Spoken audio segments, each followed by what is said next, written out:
இப்போ இந்த சாதிய கட்டமைப்பு, சாதிக்குள்ளே தான் பொண்ணு எடுக்கணும், சாதிக்குள்ளே தான் பொண்ணு கொடுக்கணுங்கிறதுலாம் இந்த இளைய சமுதாயத்தின் மனசுலையும் அது பதியப்பட்டிருக்கா? அது பதியுதா? இது என்ன காரணம்? அது நீக்க மாதிரி தெரியுதுங்க. நான்கு நேரில பள்ளிக்கூடத்துல நல்லா படிக்கிறான் ஒரு புள்ளன்னு டீச்சர்ஸ் மெச்சிக்கிட்டு சொல்லியிருப்பாங்க. அதுல ஒருத்தனுக்கு உடனே வந்துருச்சு. அவன் அங்க வந்து படிக்காம கோயில் முக்கால மாதிரி சுத்திட்டு இருக்கிறவன் படிக்கிறவனை போய் அடிச்சிட்டு வந்திருக்கான். என்ன ஒரு 2 வருஷம் இருக்குமா இது நடந்து?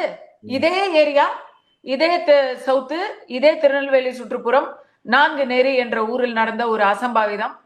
ஏதோ ஆண்டவன் புண்ணியத்துல அந்த பையன் தப்பிச்சுட்டாங்கிறது வைங்க. ஆனா அவனை உயிர் போற மாதிரிதான் வெட்டினாங்க. பள்ளிக்கூட பசங்க எந்த அளவுக்கு அப்ப எங்க எங்க கத்துக்கிறாங்க? வீட்டுல அப்பா அம்மா சொல்ற வளர்ப்புல இருக்கா, இல்ல அவங்கள சுத்தி இருக்கக்கூடிய அங்காளி பங்காளிங்க, அவங்களுடைய சுற்று உறவினர் அவங்க மூலமா கத்துக்கிறாங்களா? ஒரு நிகழ்ச்சி போச்சு, இல்ல பள்ளிக்கூடத்திலேயே இருக்கா? இந்த மாதிரி சம்பவங்களுக்கு அந்த சமூகம் தான் காரணமா?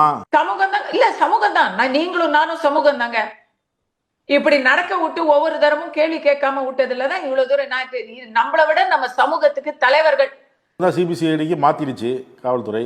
அது கரெக்ட் தான், சிபிசிஐடிக்கு மாத்தணும். ஏன்னா அது அது அடுத்த ஆங்கிள். இங்க வந்து குற்றம் செஞ்சவங்க வீட்டுல பாத்தீங்கன்னா அம்மாவும் போலீஸ், அப்பாவும் போலீஸ்.